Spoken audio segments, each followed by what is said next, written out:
नमस्कार बंधु मैंने मु सीता स्वागत सीता डिजिटल स्टूडियो को। आज कैनवा सीरीज रो डे 2। आज आम कैनवा रे अकाउंट क्रिएट करवा और होम स्क्रीन को एकाठी एक्सप्लोर करवा। कैनवा को भल भाव शिखुची, तेणु जहाँ नुआ शिखुची से कथा को आपण मानक सह शेयर करुच्ची। प्ले स्टोर रू इंस्टॉल करवा और कैनवा को ओपन करवा, तापरे कंटिन्यू विथ गूगल क्लिक करवा। एठारे जीमेल सिलेक्ट करवा। मोर एबे कैनवा अकाउंट क्रिएट हो गला। मु जेहेतु ये लैपटॉप यूज करछि तो कैनवा को ओपन कले किछि एमती देखा जाए, किंतु फोन रे जदि आपण ओपन करिवे फोन रे किछि एमती देखा जिवो। कैनवा जते ओपन करिवे सामने रे आपण को सर्च बार देखा जिवो। आउ एठी बहुत सारा टेम्पलेट रो भी ऑप्शन अछि, आपण माने देखि परतबे। चलंतु ताको एक्सप्लोर करबा कोन कोन टेम्पलेट अछि।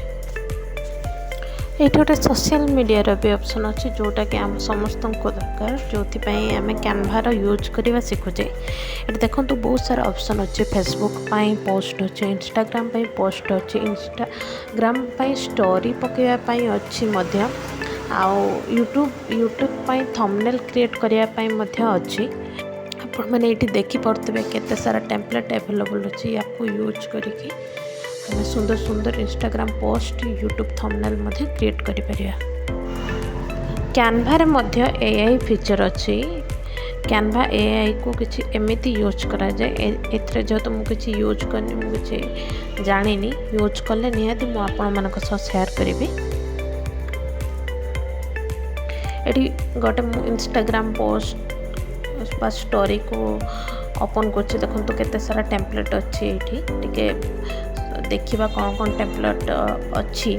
तो देखो ये मु ओपन कला पर केते सारा टेम्पलेट अवेलेबल अच्छी। या यूज करके आप इंस्टाग्राम स्टोरी रे मध्य पकई परिबे। आज आमे कैनवा अकाउंट क्रिएट कलु और होम स्क्रीन को एक्सप्लोर टिके कलु मध्य। मु मध्य आपण मानक सहित शिखुची। जदि आपण माने मध्य कैनवा शिखिबा को चाहुचंती ताहले एई सीरीज को फॉलो करंतु।